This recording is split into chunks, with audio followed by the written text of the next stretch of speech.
The Stranger Things podcast, episode number 4, The Body. Boys, Hey, assembly's about to start. we know. We're just, upset. Yeah, definitely upset. And we needed some alone time. So, cry.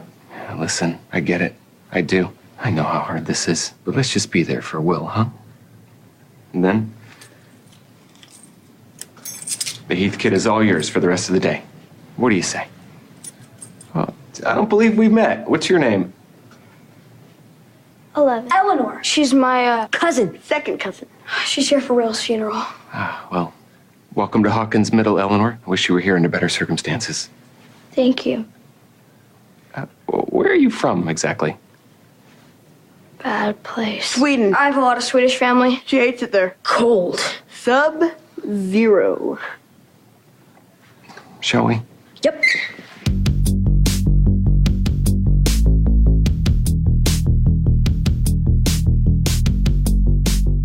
Well, greetings and salutations. Welcome back, or welcome to, if it's your first time, to the Stranger Things podcast.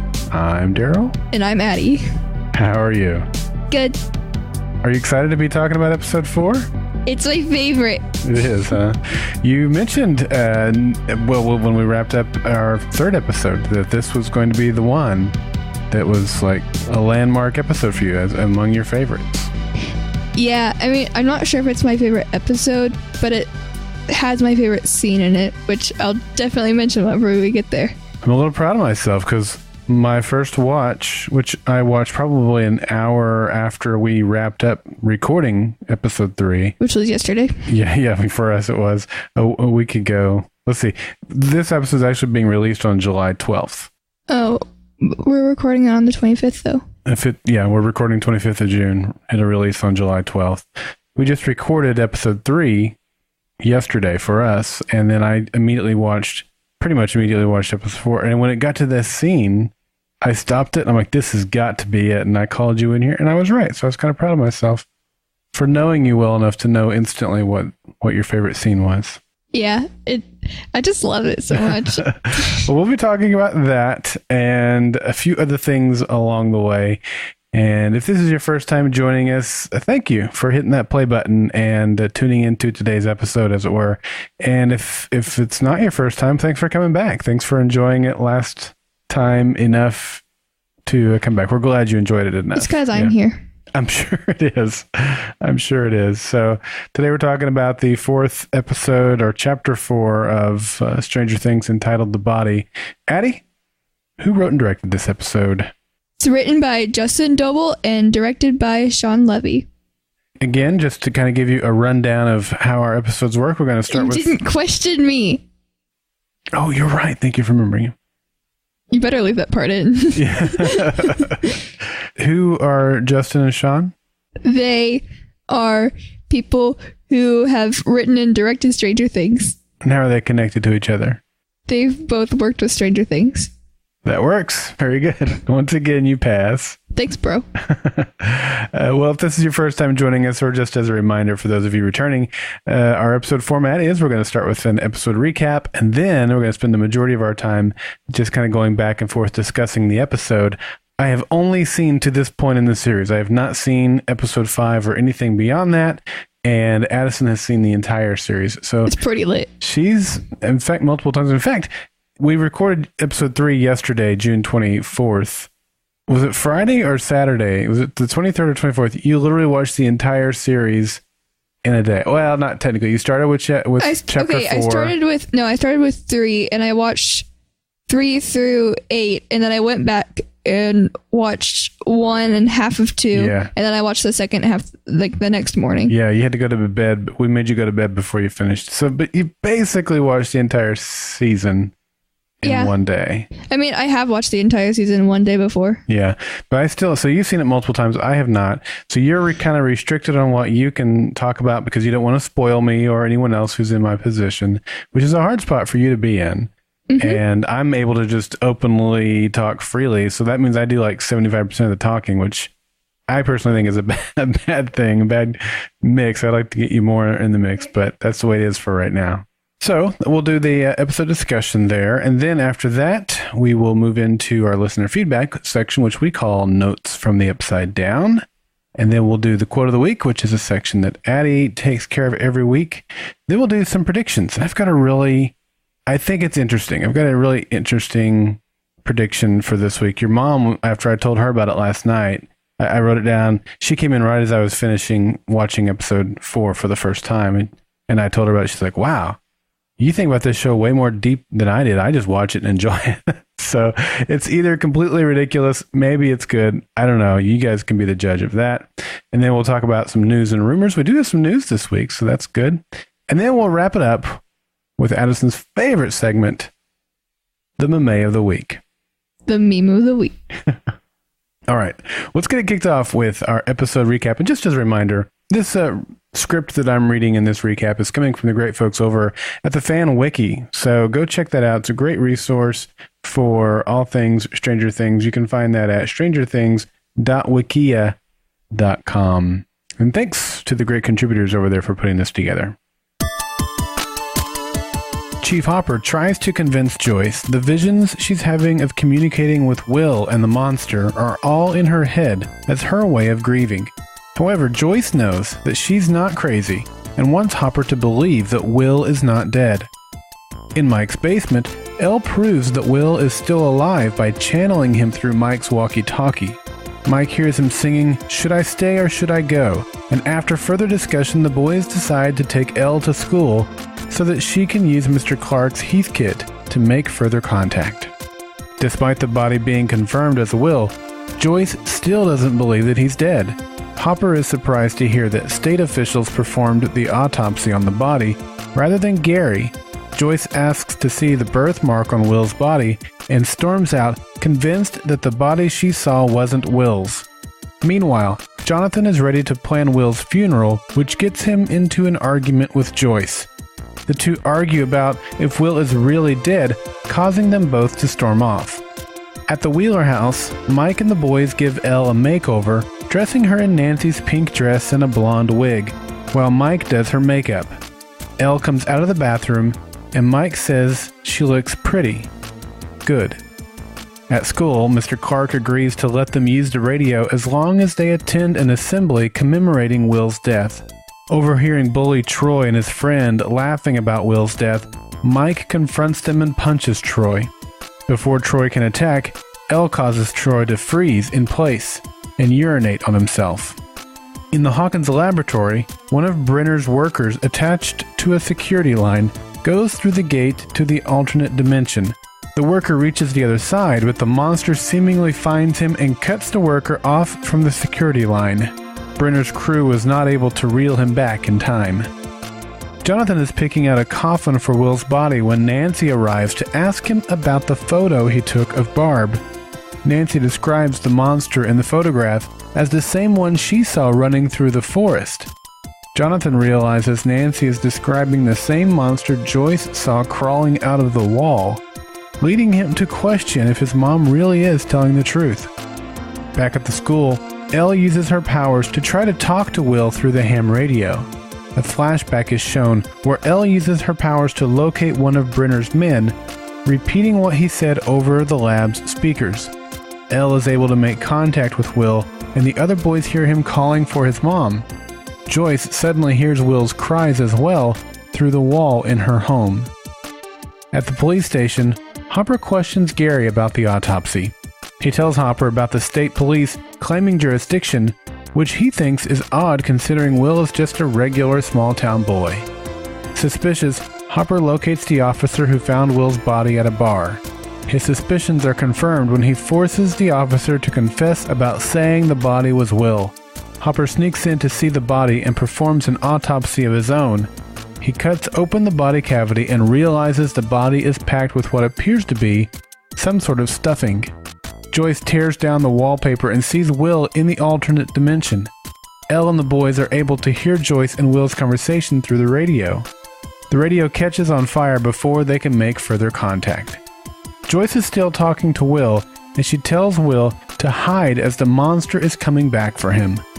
Joyce takes an axe to the wall to get Will. She breaks a hole in the wall, only revealing The front porch. All right, Addi, you know what that means? Is it time for the episode discussion? That's exactly what it means. All right, Addi, let's start from the beginning. All right. And pretty much picks up where last week or last episode left off. A little bit has happened. When we last saw Joyce and Jonathan, they were in the middle of the road, hugging, and the cops were coming towards their house. And we saw their lights. And so now they've actually all made it back to the house. Hopper and some of the deputies are exploring the house, trying to find what Joyce has described to them, the walls and all that stuff. And we see Hopper delivering the news to Joyce that they found Will's body. So whenever Hopper is talking to Joyce and explaining that, her son's dead and stuff, and they found his body, it sounds like he's kind of far away, or it's like underwater. Like you can tell she's like tuning him out and not really understanding or listening to him. Mm-hmm. It's exactly why I think that's what they were trying to convey. It's pretty cool how they did that, though. Mm-hmm. I like it. And even after he says, "Do you understand what I'm saying?" and she says, "No, I don't understand." So, yeah, I think it just kind of goes together perfectly. Yeah. I mean, the entire show is just perfect, but like, yeah, it's a good scene. There's a lot of this opening sequence at the house. There's so much to love. This is among my favorite openings that we've seen so far. Granted, there's only been 4, but for completely different reasons than any other opening that we've had. So she insists that it's not Will. I don't know what you found. It's not Will. She tells Hopper that she was just talking with him like 30 minutes before, which is one of the concerns I had. When I was I was like, the timing just doesn't add up here. And she's kind of saying the same thing. I was just talking with him 30 minutes ago. He tries to comfort her with his own grief story about when he lost his daughter. And she's like, yeah, what you're talking about is grief. That's not what I'm talking about here. I'm not grieving. My son's not dead. Essentially, I'm kind of ad-libbing, obviously. And then he gets into his truck and he starts to leave. And then he changes his mind, turns the truck off, kicks back, puts his hat over his head. So he's going to stay the night in his truck. He's just going to kind of watch over them. I didn't really notice that. I noticed he turned his car off, but I thought he went back inside or something. No, he kind of leans back and then he takes his hat off and covers his eyes, which is what you do when you're going to sleep. You see this a lot in Westerns. The cowboy will take his hat off and put it over his eyes. I don't understand how that's comfortable at all. I don't find it comfortable. I've tried it a few times, not with a cowboy hat. I don't know the last time I wore a cowboy hat. Probably when I was a kid and my dad made me wear one. But with any kind of cap, I don't find it comfortable. But it does shield your eyes from distractions, make it darker or whatever. But that shows a lot about the character of Hopper, where he's just the life of a police officer, especially in a small town like that. The lines are blurred on where your duties end. Pastors are the same way. Teachers are the same way. You have these jobs where you're always on, and she still needs him, even though he's delivered the news, and there's nothing more he can really do for her. She's got to fight this battle, this mental battle that she's going through. But he just decided he wasn't going to leave her there. And even though Jonathan's there, Jonathan's dealing with it in his own way. He's in his room with music. Music was something he shared with Will, something he's very passionate about. And he's crying. And so anyway, I just love this scene. I kind of loved what it showed us about each of the characters. And then with Joyce, she sits there on the couch and then boom, she's like, She goes to the shed, she gets the axe, and now she's ready. She's like, you can just tell by her demeanor, she's just like thinking, come on, faceless monster. Fight me. Come at me, bro. Yeah. So come at me, bro. I just, this scene, after the dialogue stops, I think it reveals more about these characters and shows us multiple layers about these characters. And I loved it. I loved it for that. So to me, it was a really great opening sequence. So back at the Wazowskis' house. The Wheelers. That's what I said. Mike is down in the basement. It's still, doesn't it his parents are oblivious that this girl has been living in their basement for how many days now? And it's not like they're quiet. Like originally they were, but he's like yelling at her in this scene. I know. And they're still oblivious. Just all TV shows like whenever they need to be loud or whenever they need to be quiet, they always seem way too loud. Like if they're hiding from someone, they're always like yelling at each other. Yeah. But like that could just be since they're so close, they're actually, you know, whispering or something. But I don't know, just like any TV show, I always notice that they're being way too loud for their situation. Yeah, definitely. But the parents don't notice. Mike is obviously upset, has every right to be. I mean, from his perspective, she's just, what has she done? Has she lied to them? Has she deceived them? I mean, deception kind of implies that she did it intentionally. His friend is dead and he's lashing out at her, right? And she's playing with the walkie-talkie. It's staticky. It's irritating him.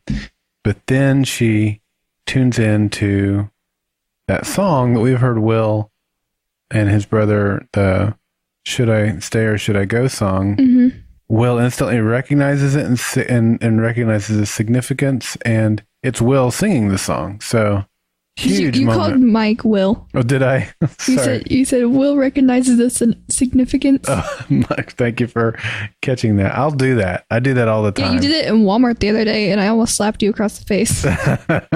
Thanks for not. Mm-hmm. Yeah. Well, there were people around. Wow. You can't get away with murder if there's witnesses. That should be the quote of the week. Help me. Well, I don't know. Do you have any thoughts you want to share on that scene? I know you shared a little bit already on the basement scene. Anything else? Well, I kind of see his point, but he should know that she knows what she's talking about. Like, she's smart. She has powers way beyond he could ever do. So I think he needs to trust her. I mean, I understand why he would be mad, though. Like, sure. I think it's just mostly the emotions of seeing his friend dead. And yeah, I think he's more upset about that and not really at 11. And he just kind of needs someone to blame. You know what I mean? Yeah.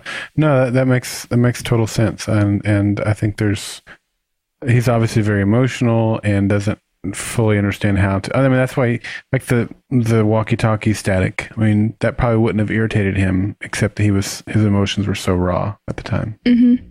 So I think you're right. So speaking of raw emotions, we go to the morgue. We're not talking about every single scene here, and sometimes I've combined scenes just to kind of streamline our conversation a little bit. But so we learn a few things about the morgue in a couple of different scenes. First, we learn that the state officials insisted that they handle the body, that they do the autopsy. And they kicked out Gary. Yeah, he was sent home, which is very interesting. Gary later tells Hopper that he thought it was very peculiar. He's like, we're dealing with Will Byers here. We're not talking to him about, John F. Kennedy. So it seemed odd to him that there would be all these people handling the body and that they would be from the state and they would kick everybody else out. Very, very suspicious. And of course, we're going to find out why, but not yet. Couple things here. Jonathan and Joyce go to view the body. They didn't let them in the room. That was a red flag to me. Do they usually let people in the room? I've thankfully, never had to go identify a body, nor do I know anyone that has. But anytime I've seen it conveyed on TV or a movie, you go to the side of the gurney or wherever the body is. You're allowed to go up to it to identify it. So I don't know, but my experience is all through TV. So you would think that they would stick at least with TV stereotypes and tropes. Well, it was the 80s, so maybe it was different. Yeah, perhaps. But I think it was just another clue that something's not right here. If they're not letting the mother go to her son, that's a problem. But at the very least, Joyce is smart, and she's refusing to believe that this is Will. And the scene cuts a little short. So Jonathan gets sick at the side of the body and he runs away. Now it's just Joyce, and she says he's got a birthmark on his right arm, and we see the morgue attendant raise the arm, but the camera cuts away before we see her reaction. The next time we see Joyce, she is barreling out of there, going on the sidewalk, insisting that, I don't know what that is in there, but that is not my son, is what she says. or something to that effect. So I'm led to believe that the birthmark was not there. Yeah, that's what I was thinking. Or if the birthmark was like there, different place. Eventually she asked enough questions on identifying features where she's convinced that's not him. So maybe it was the birthmark or whatever it was. The body failed to produce the evidence needed to convince her it was her son. Right. That's clear. Mm-hmm. Which I thought was really interesting because when Joyce and Jonathan have their confrontation out there on the sidewalk and he's like, Mom, you got to stop with the lights and the wall. We've got to do this. We've got to bury Will. And she's like, no, that's not my son. You go take care of a funeral. I'm not having anything to do with that. That was her chance to say whatever it was. Hey, it's not Will because the birthmark wasn't there or whatever it was. You know what I mean? Like, why would she not tell him that? Yeah, I didn't really realize that until you said something, but yeah, that would have been a really good point. Yeah.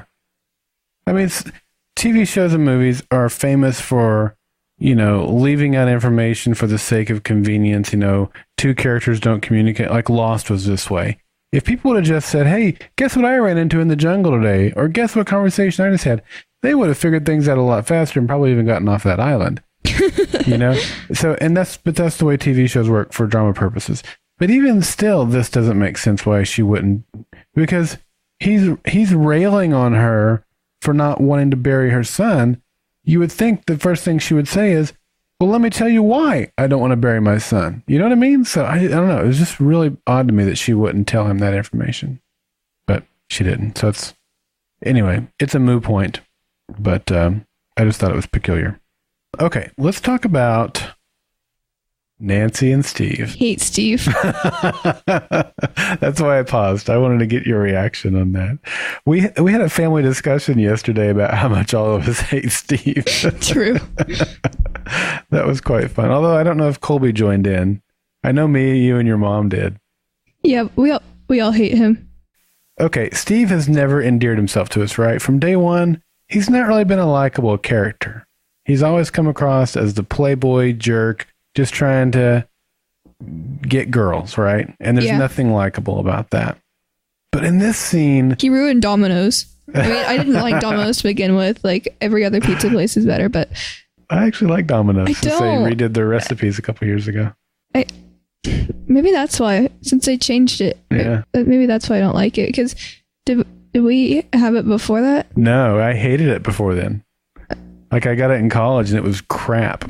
So I Little Caesar's the best. Oh my gosh, let's move on from that disgusting conversation. So Barb and Nancy, Steve and Nancy are in the alley, and all he cares about is his dad not finding out there was beer. He doesn't care, and what the cops are going to say, right? He doesn't care anything about Barb. I know, I wanted to punch him in the face for like the third time in this episode. Right, yeah. Every time he opened his mouth, you wanted to just punch him in the face. Every time I saw him on screen for even half a second, I wanted to punch him in the face. Yeah, just a total... my hope is that Nancy is finally starting to see the light of just how shallow this guy is. And, I mean, you and I talked a little bit about it, although that may have been off microphone when you and I were talking about, like, when she got ready to leave that night. He wouldn't even like... Yeah, I remember talking about that. Yeah. It was last episode. Yeah, but I don't know if it was like... I think we recorded it, yeah. Okay. So, I mean, that should have been her first... I mean, there were many signs before this, but he's just no good. I hope she's finally waking up to it. She's so much better than... He doesn't deserve her, but I hope she wakes up. Let's talk about... Mike decides it's time to call Lucas and for him to grab Dustin and come over because he needs to tell them about what he heard on the walkie-talkie. And they get there and they decide they need more power. And so they're going to take her to the school. But first, they have to give her a makeover. And this is my favorite scene. That's right. And basically the entire season, yeah. Really? Yeah, there are a couple scenes in later episodes that I like, but I think this one's the top. I love the music, and I I love everything about it. Like they're all so nice to her. Even Lucas, he's like, "Oh, I found this dress." And whenever Dustin puts on the wig, he's like, "Hey, look at this." And he's like, "Wow, she looks." And Mike's like, "Pretty." Wait, why did I say that? Good. You look pretty good. Yeah. Yeah, I love that part. And the music there, I don't even have to look this up. I've listened to this so many times today. It's called Kids 2. And yeah, I love that song. It's like, it's that song, this theme song, and then just Kids, the first one, which is played whenever you first see Will, Lucas, Dustin, and Mike playing D&D in the second scene of the first episode. Very cool. I know too much about the music. No, I sincerely love that you are digging into things like the music and the writers and stuff like that. I mean, most people don't go to that level, and they might stop with the actors, but there's so many more people that go into creating this show. If you didn't have the music, it could be the exact same thing with a different piece of music behind it, and it would not give you the same satisfaction and emotion, right? Or it could have been directed in a different way, or a different line could have been inserted in the writing process. And then you just talk about all the people on set that are holding lights and putting people in their marks and creating wardrobe, all those things that you saw that you're talking about in this episode. They could have hired different actors. Yeah. Could you imagine that? Ew. No. So I love that you're appreciating some of the sub levels beyond the main actors that are going into creating this show that you love so much. So thumbs up, gold star for you. Thanks. I'm an inch taller than Finn Wolfhard, who plays Mike. I don't know. I saw a picture of him on Instagram today. Dude has grown. In fact, Lucas, what's his name? Caleb McLaughlin, something like that. I'm not really sure how to pronounce his last name. He's grown a lot. He's 4'8". Not anymore, he's not. If you check Google. Google's out of date, I'm pretty sure. Yeah, it says he's 5'4" and I'm 5'5". Yeah, I'm just saying, I think that's out of date. Either they were short, obviously they were shorter in season 1. They've grown since season 1. There's no question of that, right? So, I don't know. You can definitely I don't know if that number you're giving is based off of how current that is. That's all I'm saying. They've definitely grown since season 1, all of them. Okay, well, they should update it right now, because... and maybe it's accurate. I don't know. It doesn't matter. I doubt he's grown an inch, though, since... What? What? What? Why wouldn't he have? I don't know, because doesn't it take like a year for you to grow like an inch? Not at that age. Oh, well, we're the same age. Well, but boys' growing cycles are later than girls. You're almost fully grown. Is that why Colby's so small? Yeah, Colby, this time next year, he's going to be towering over you. No, he's not. Yeah, he is. No, he's not. All right. So let's talk about the lab. So at the lab, again, I'm combining multiple scenes here. Oh, this is one where I actually yelled out loud when I watched it last night. You weren't in bed yet, because I pretty much called it perfectly in our last episode, where I said, I think that's a winch, and I think this is what they're going to do with it. Oh, yeah, I remember that. Yeah. You were like, oh. So anyway, just patting myself on the back, because I'm not very good at guessing things. I really am not. I got maybe a 50-50 track record at guessing things. So when I get one right, I like to give myself a pat on the back. Maybe that's narcissistic of me, and I'm sorry if it offends you, but it's true. But we learned some really important things in this scene. It doesn't go well for the guy that goes across. Shepherd. He calls it a rift. I call it a crack before. It's obviously much bigger. Now, this is the best we've had it. It's much bigger than a crack. Rift is a great word for it. Hole in the wall. I don't know. The quote says that Shepherd is what you said the guy's name was? Yeah. He says, I'm about 1 point south of the rift. Everything's still here, but it's all eroded. Now, that I don't know what that means. Like, what does he mean by everything's still here? If it's still here, that implies it's been there before. And if it's been there before, that implies they know that it's been there before, because otherwise you wouldn't say it's still here, right? So I'm just really intrigued by that. Like, is that a big clue that they've crossed over through the rift or through that other portal dimension, whatever it is, before? because if you pair that clue with something that Will tells Joyce later on, Will says, quote, "It's like home, but it's so dark and empty." And I think he also says it's cold. So I look at these two things as both giving us, both of them giving us the same clue, and that is where they're at is like where we are. We are meaning the main characters, the world that we see. Again, pointing to a parallel universe or a reflective world or something like that I've talked to. And again, I get those ideas strongly probably because of the phrase upside down that I'm aware of only by name, not in any, it hasn't been revealed to me yet. I don't know what upside down is, but I can kind of draw my own conclusions, I think. So anyway, thought that was pretty interesting. What did you think of this scene? So whenever Shepard, whenever he is about to go into the, crack in the wall or whatever, Dr. Brenner says, "Good luck out there, son," or something like that.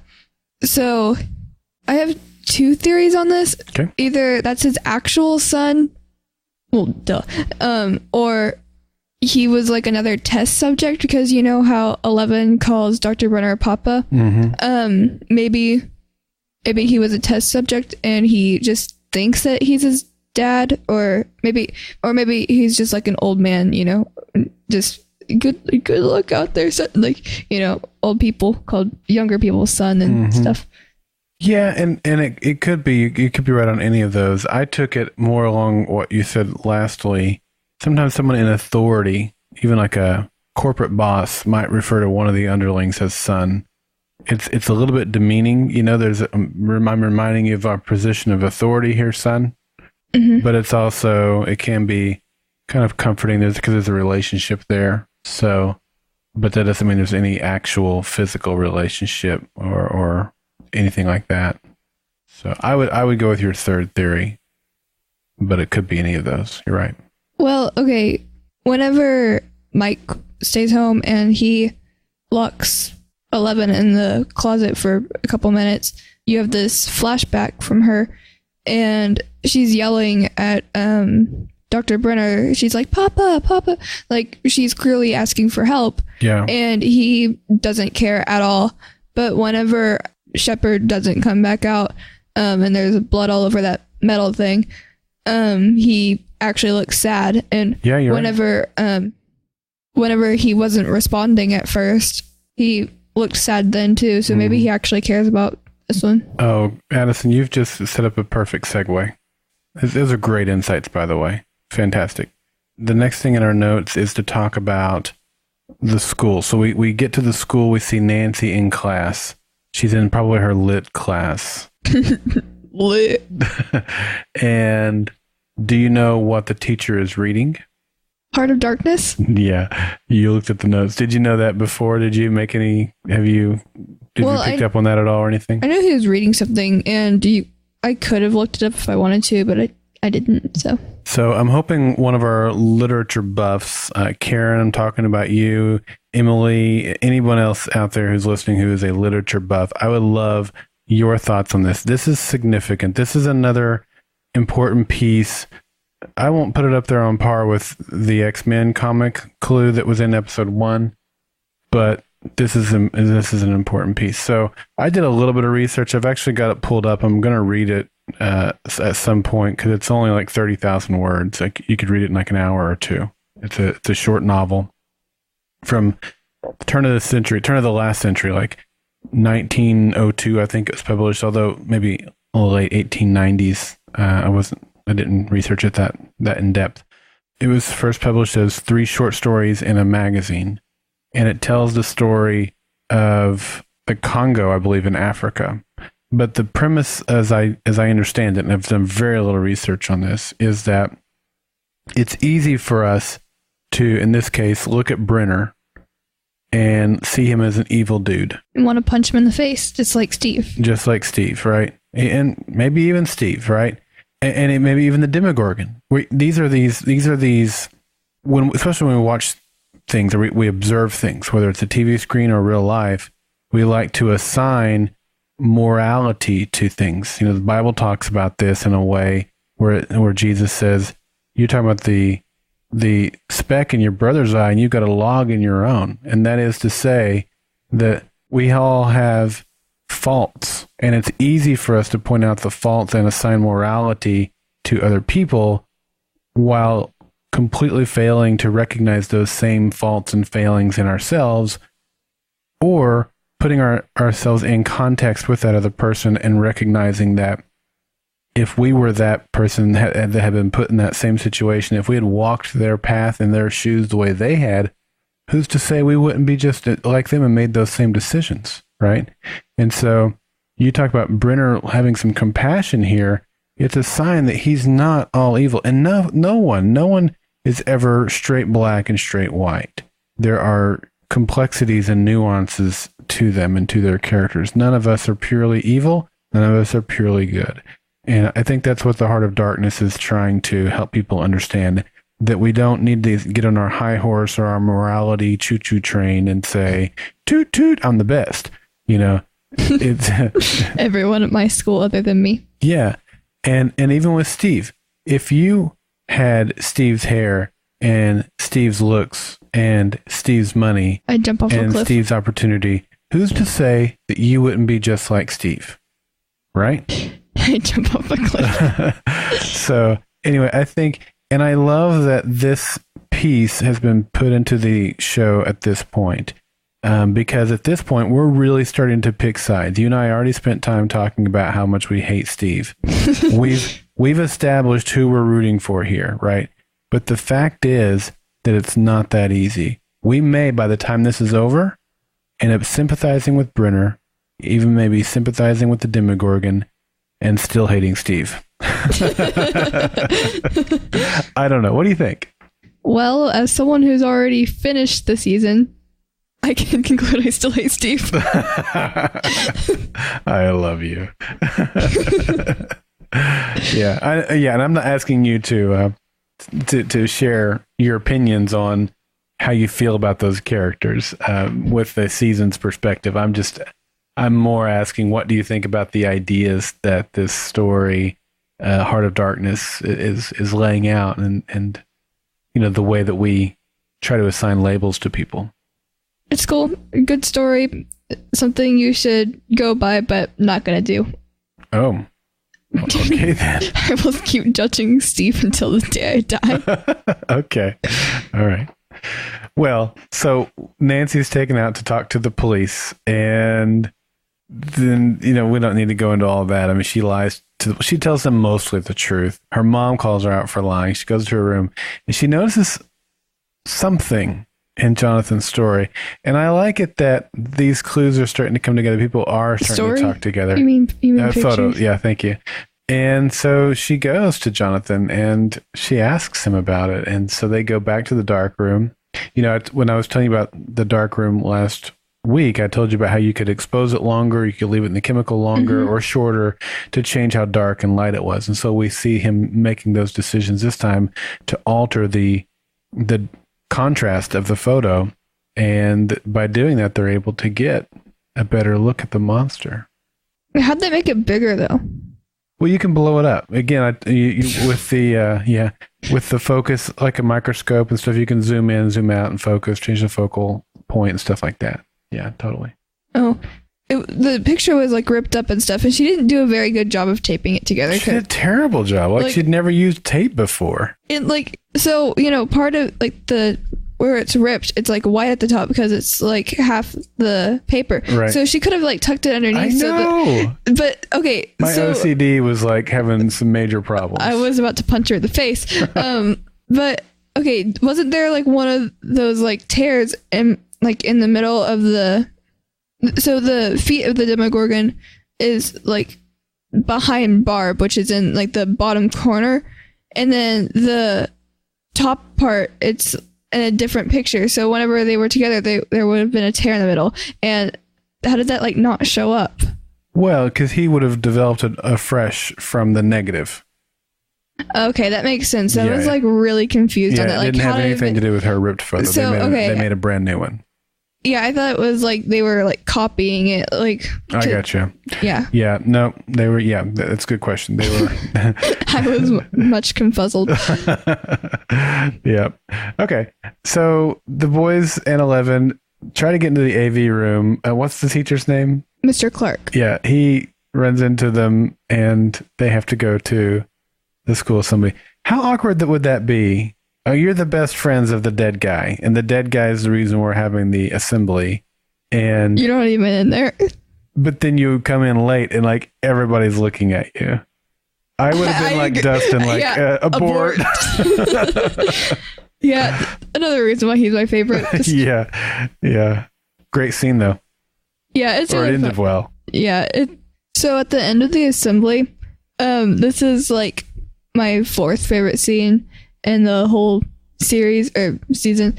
It's when Troy and James, they were making fun of Will, or they were like laughing, and Mike is obviously like really mad about it, and he's like, hey, shouldn't be laughing about that.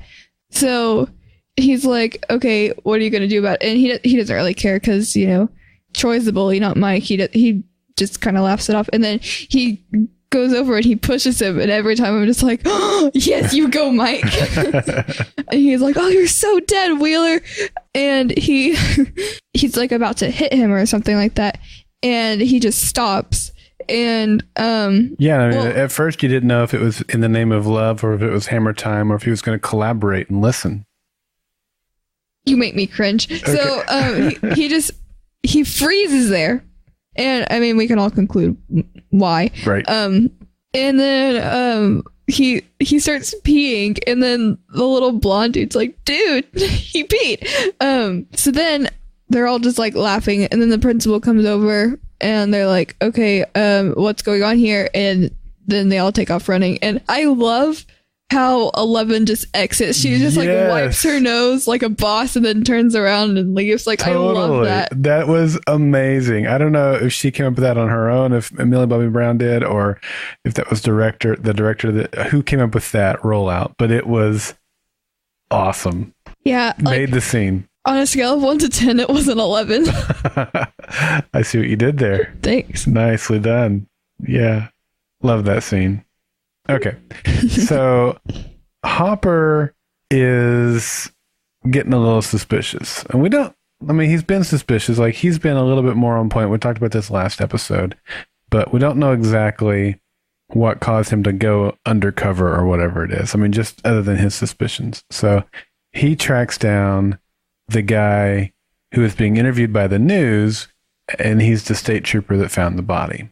And so he goes and finds the guy in a bar and is just Joe Civilian talking to him and gets enough information out of him to know that he's lying.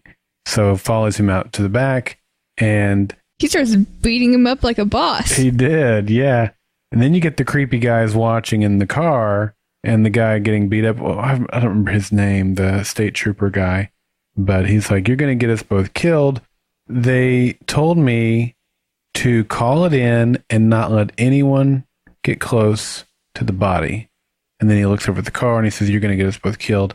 And then he runs away. So really interesting. I think that guy is just a goon or a lackey. He doesn't know anything. He doesn't know who put him up to it. He doesn't know who's in charge ultimately. That's still a mystery. You know, I'm a bit perplexed too. I want to say it still goes back to Brenner. You know, he's the one pulling the strings. He's the one with all the power. But it could be someone above Brenner too, which would again allow us to have more sympathy and understanding towards Brenner if he's not the top dog, if he's a puppet, if you will. But pretty interesting stuff anyway. With Hopper starting to see there is some deception going on here, and it's all leading back to, you know, Joyce isn't so crazy after all. I mean, she seems crazy. She says she talks to her son with Christmas lights. That's pretty crazy. And he's in the wall. That's pretty crazy. But Hopper and Jonathan and Nancy are all starting to understand that she's not crazy, and there's some pretty legitimate, strange things going on. Really? Yep. See what I did there? Okay, whenever she destroys the wall, though, yeah. obviously the portal closed or whatever, like the window thing was obviously closed because you could see it closing. Normal wall, yeah. Yeah. And then she goes and destroys her house anyway. And then like even whenever she saw like the least bit of light, wouldn't you stop? Like let's not well, I was gonna say let's not try to figure out Joyce's decisions, but then I kind of called her out on not telling Jonathan earlier, so I guess I already did that. And then what if he was still there and she just like yeets him in the head with an axe? Well, I'll tell you what. Okay, so this was a really cool scene that you're talking about here. It's when the boys and Elle they get into the AV club and she channels Will, and at the same time Joyce is seeing Will. She hears him, she pulls back the wallpaper and she can see Will. And this is the first time she's actually seen Will since he disappeared. So we're getting both views of this, which is really cool the way they cut this together. Yeah. Great job. To me, that's the time you grab the axe. You say, Will, stand back. And I'm going to take the axe and I'm going to chop this glass looking or whatever it is. She can see him. Why don't you go get the axe then and chop a hole in the wall and rescue your son? She's saying, run away, Will. No. Hang tight. I got an axe. I got this. I'm prepared for this. Or stay right there. I'll just chop your head off. That's okay. Yeah, I don't know. I just thought this was one of those decisions where I was like, okay, writers, this is a little bit lazy because the obvious solution is right there. And she does the obvious thing 5 seconds later, chopping the hole in the wall when it makes no sense. When it made sense to chop the hole in the wall was when her son was still there. Well, maybe it doesn't work like that. Maybe you can't just, cut it and there's no way to actually get through it. But well, at least try. Because, he put his hand up to it and like nothing happened, right? So yeah, but an maybe axe is stronger than a hand at breaking through things. Good point. Well, I didn't mean like breaking through it. I meant just like walking through it, like like the dude in the lab did, Shepard, because he just like walked through it. Yeah, that's a different deal there. That's cool how they broke through the tendrils and then they kind of But it was a cool scene. I loved it. I loved watching the boys and Joyce interact with Will simultaneously from completely different locations. So that was pretty neat. Okay, ready to talk about the final scene? Sure. Amazing ending to this episode. Well, not the final scene, the penultimate scene, but it's again with Hopper. He goes back to the morgue, says he left his hat. The guard's there. He tries to pull one over on the guard. The guard's like, I don't answer to that. It was the guy that he had beat up earlier. Takes out the guard. How much courage would it take? Like, you're at that moment, you're looking over the dead body, and your instincts are telling you. First, I know, but he still had the hesitation. Like when you get the knife out and you're going to maim a dead body, there's still that. Like he had that moment of hesitation. Like, how much do I believe this? Am I really ready to commit? It's a I don't know if it's a felony offense. It's a crime to mutilate a dead body like that. So ew. Yeah, it was a big. I don't remember this scene like at all. Like the first time you watched it. Yeah, I just don't remember it. Like after rewatching it like 1,000 times already. But I remember, but I didn't remember it until a few days ago when I like rewatched it for like the 12th time. That's interesting. Probably because I thought it was scary and had my eyes closed because dead bodies freak me out. Okay. Because it's a significant, from my perspective, only having seen the 4th episode, I'm like, this is a huge deal. So I'm wondering if like it didn't stick in your mind because whatever happens from here on out kind of erased it. Like it's like importance. I know what happens. Yeah. So interesting. It's a huge deal though. He cuts it open and stuffing comes out. So obviously not a real body. I want to know how whoever made the fake body, I wonder how they knew exactly what he looked like. Yeah, to that detail. Yeah. Which is, again, probably why they didn't let Joyce get right and Jonathan right up next to him. Or anyone. Yeah. Anyone that knew him personally. Well, the dude that he was at the bar with said he wasn't allowed to have anyone. That's true, yeah. Which I'm wondering that because whatever Hopper touched the body, I'm wondering if he said that, or if he was told that because it felt different, because it's probably like, plastic or something. Yeah. So. Yeah, he seemed to react like it felt like not a dead he body. went like he touched it and he was like, yeah, exactly. So yeah, I mean, it's a good fake, but only, if you haven't seen the real thing and only from a distance, probably. Mm-hmm. Yeah. Still an impressive fake, though. But, I feel good. I mean, that was one of my predictions last week. I was like, I don't know how, but the timing doesn't add up. And I'm going to say Will's not dead, even though I went back and double checked and the clothing matched. So I'm glad I was right on that, because I didn't want them to reveal yet. I mean, if I'm not glad I was right for the sake of being right. I'm glad I was right for the sake of the story. I felt like it would make a stronger story if Will was still alive. So that makes me happy. Mm-hmm.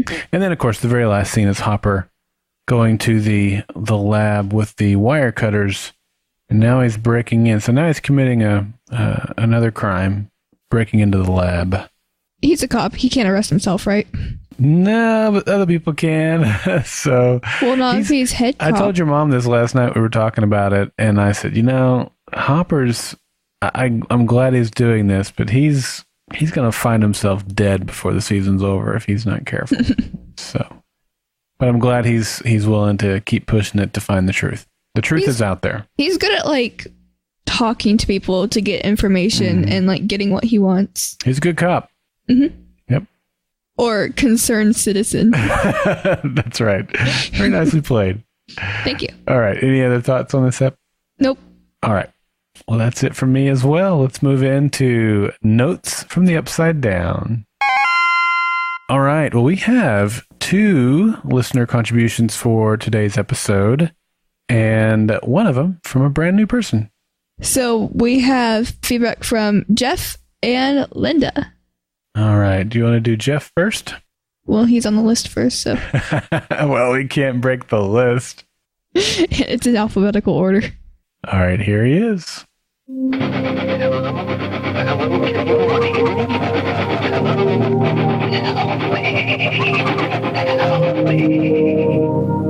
Transmissions from the Upside Down.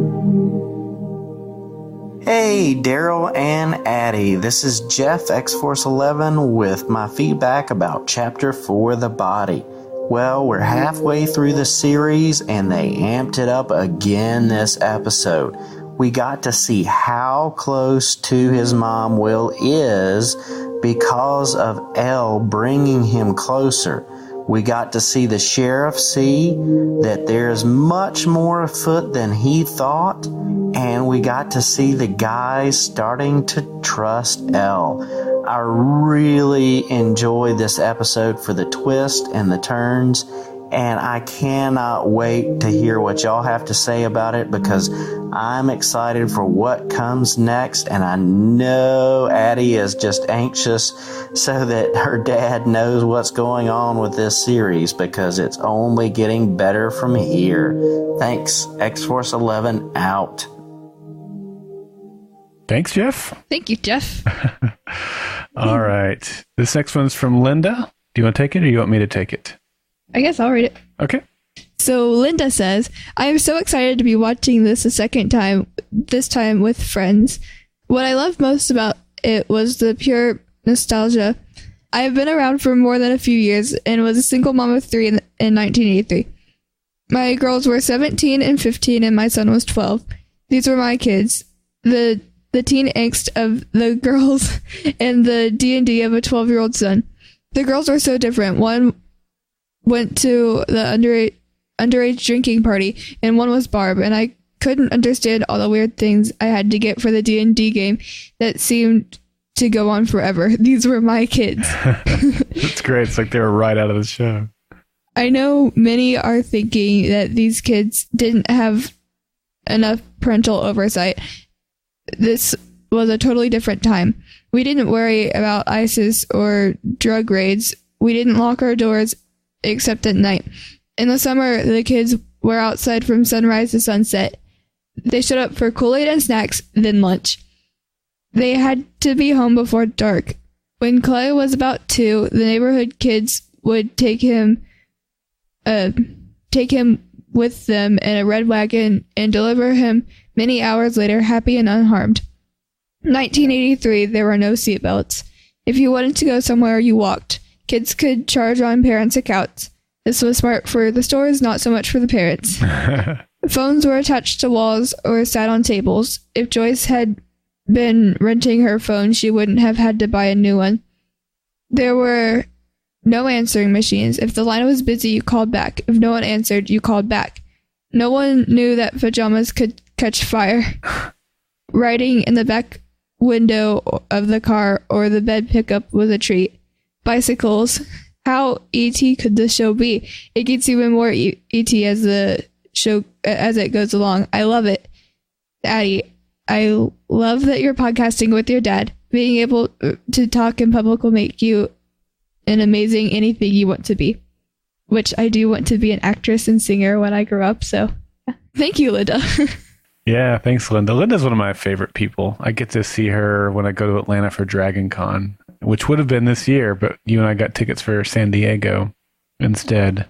Yeah, that was the same thing. We were going to go there. Yeah, San Diego's like impossible to get tickets. So we thought, well, we'll try for San Diego. And then when that doesn't work out, we'll go to Atlanta. And then we miraculously got tickets for San Diego, which we're thrilled about. But the thing that bums me is I won't get to see Linda, some of my other friends there. Don't they film in Atlanta? They filmed this show in Georgia. Yeah, they sure do.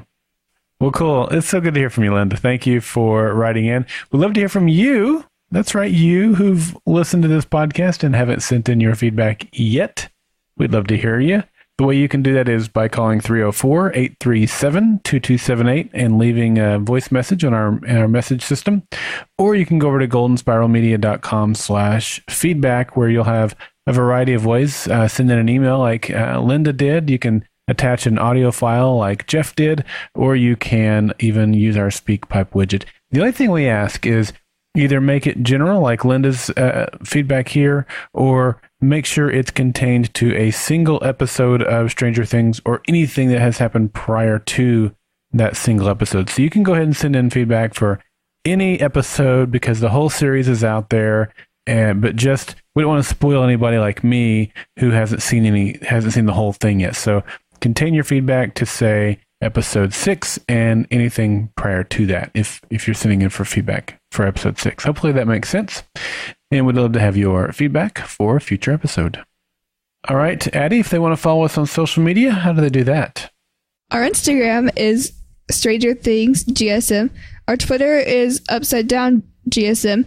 And our Facebook is facebook.com/group/Stranger Things GSM. All right. You know what that means? It's time for Quote of the Week.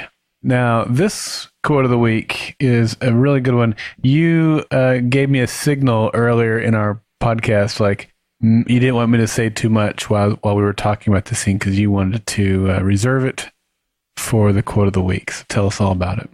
So in the scene when Troy is peeing in front of the whole school, this little blonde kid says, "Dude, Troy peed himself." Don't know his name, but it's just like some extra person who says that. So yeah, that's the Quote of the Week. Dude, Troy peed himself. Hey, Troy!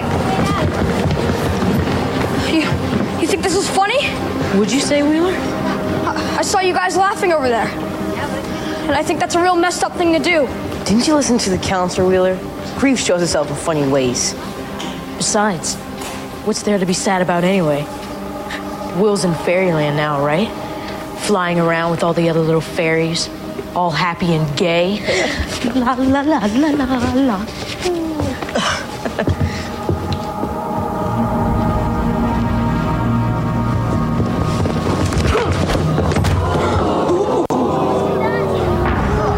You're dead, Wheeler. Dead!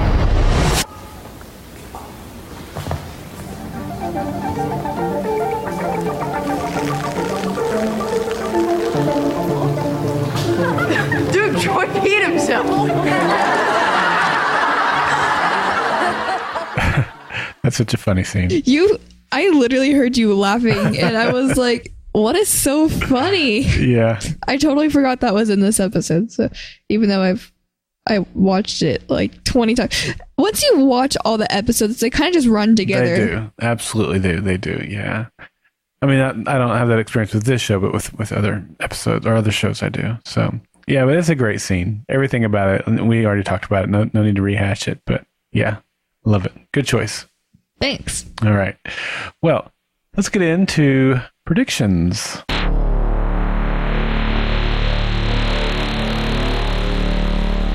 All right. Now, I kind of teased this earlier that I have one prediction this week. It might be crazy. It probably is, but here's what I've got. So stay with me.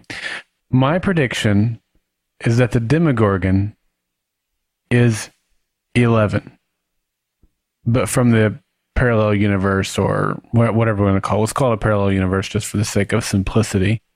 And I think this is probably my Fringe roots coming back to me on this, because Fringe had a lot of these types of... Did you say French? Fringe. I didn't pronounce it very well.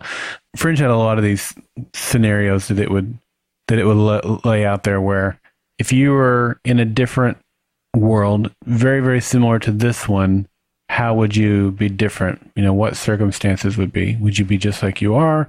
Or if you had made a different decision there than you did here, how would that have altered your path and that sort of thing? So kind of with that thought process in mind, my theory is that the Demogorgon is 11. And so when you think about what we've seen in flashback about Elle, we've seen Brenner kind of coaching her, kind of manipulating her, kind of leading her, teaching her to understand these powers that she has and how to use these powers. And so maybe Brenner is a difference, or maybe whoever's pulling Brenner's strings is different, or I don't know. You know, we also saw Elle resisting the urge to kill the cat in episode 3. But what if in the other dimension she hadn't resisted that urge? What if she had killed the cat? And that unlocked something within her. It revealed something to her, that sense of power that then caused her to desire more of that. And then it just kind of opened herself up to allowing her to be transformed or to give over to these powers and these other things and really allow them to take her down a dark path. What if she hadn't resisted the urge to kill the cat, as an example? I don't know what that decision was, if it was Elle, if it was Brenner, if it was something else. But let's just say that over in the other dimension, her powers were not limited, or the experiments were more successful. I don't know. But she got to a more powerful place, but it also took her to a darker place, and ultimately took her to a place where they couldn't contain her. And, you know, we heard them talk about Will, the way Will described it, and even the way Shepard described it. It was similar, but different. It was cold, and it was out of source, and it was dark. And, you know, it was, we've seen, you know, the tendrils, or the whatever those dark things are. It's not a good looking place. When we saw Barb coming out of the pool, it was similar, but dark and dirty and desolate almost. So that's all I'm saying is perhaps the Demogorgon is 11 gone bad to the extreme. The circumstances that led to that are not known. I can't really say, although if they're not a couple of ideas.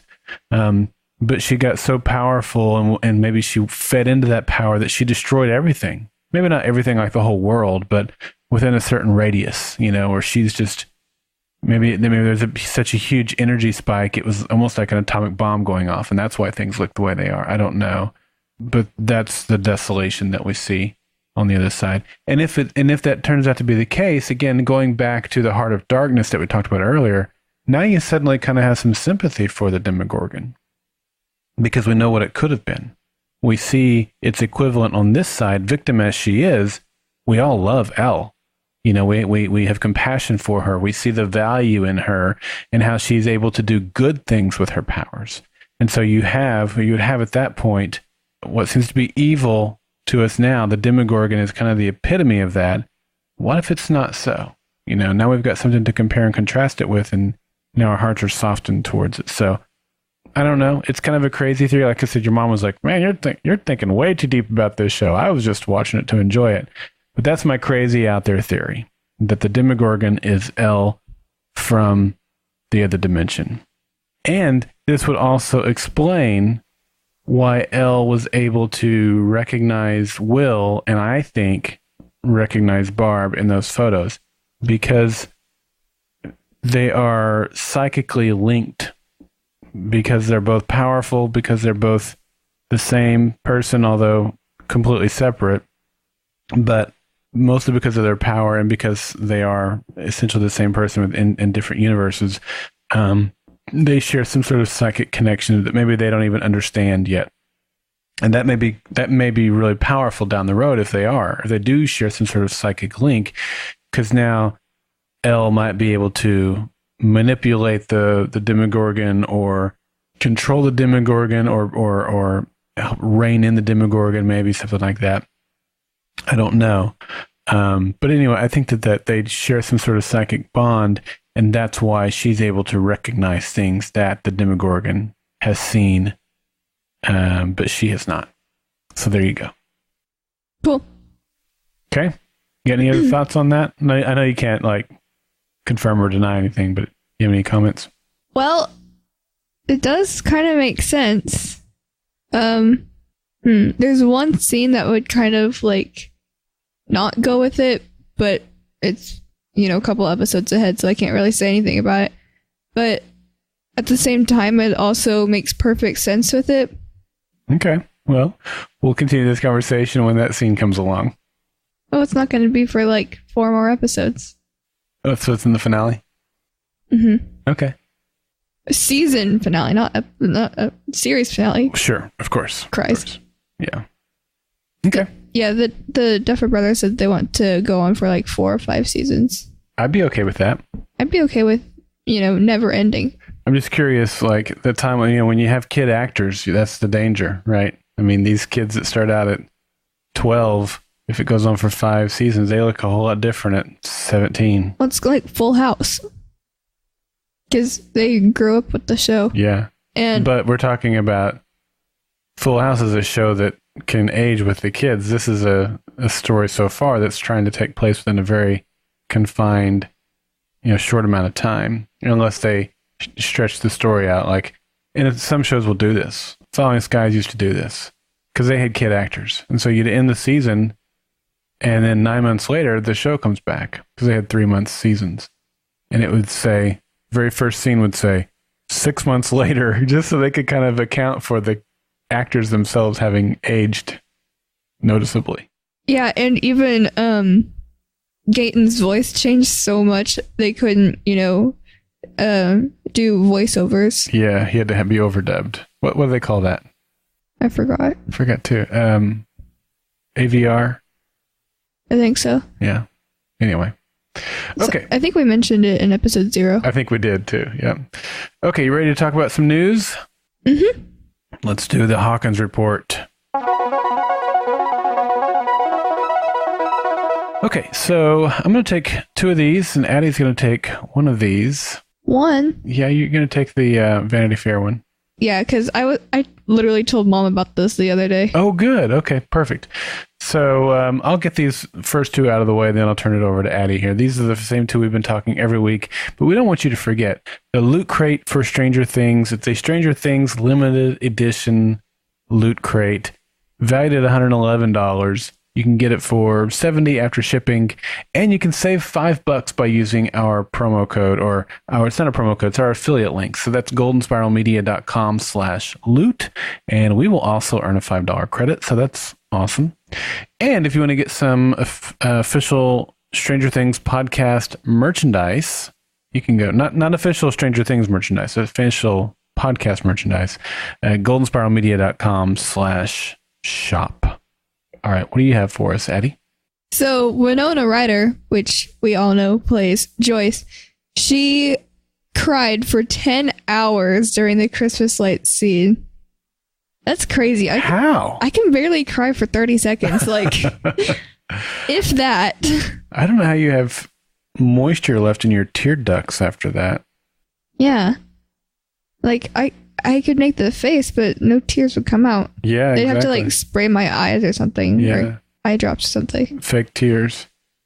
Which they do sometimes. We've talked about that. That's incredible. We've also talked about how good of a job she's doing. Yeah, she's really talented. Mm-hmm. What's the so there's a whole article here though that talks about this. What's the source on that? This is from vanityfair.com/Hollywood/2017/06 Stranger Things Winona Writer Christmas Lights Emmys. Or you can just head over to goldenspiralmedia.com/Stranger Things. This is episode number 4. We'll have the link there in our show notes. You could have told me that. It was much funner having you try to keep that whole thing in there. You're awesome. Thanks, bro. Yeah. Okay. Not as awesome as Justin, that's for sure. Well, let's wrap it up with my favorite segment. The meme of the week. The meme of the week. So this meme of the week, it's a picture of Joyce Byers, and she's holding the Christmas lights from episode 3 of the thing we were just talking about. Yeah, it is. And the caption is, "You can't even text back, but Joyce Byers' son still manages to talk to her through lights. Try again." That's pretty accurate. I mean, although I guess if you had been kidnapped or were lost in another dimension or whatever it is, you probably would try to get a hold of your mom, but... Yeah, I can relate. There's been more than one occasion where your mom and I are both like texting, FaceTiming, calling, and you're like, "Oh, sorry, I have my phone on Do Not Disturb." And we're like, what was the whole point of buying you the phone? So I can play on Duh. Yeah. Punch you in the throat. Do I need to come over there? Do I need to fight you? I will beat you up just like Hopper did to that bar dude. Okay. I'm shaking. Mm-hmm. Well, this is good. This is a good meme. And you can also check it out over on our website. Again, goldenspiralmedia.com/Stranger Things. This is episode 4. So go check it out over there. And one last thing before we get out of here today. If you want to give us an iTunes review, we would love that. What that does is it helps boost us up in the rankings. And the higher you are in the rankings, more people will be able to find the show that way. And so we just think the more people that find the show, the bigger the conversation we can have, especially as it gets closer to season 2. And as we go through season 2, the more the merrier. So if you would give us an iTunes review, we would sure appreciate that. And you can just search for Stranger Things and go to podcasts within iTunes and you'll find it. Or you can simply go to goldenspiralmedia.com/ST iTunes and that'll take you right to our iTunes listing. Great. All right, Addison. Been fun as always. Mm-hmm. Well, until next time. Stay strange.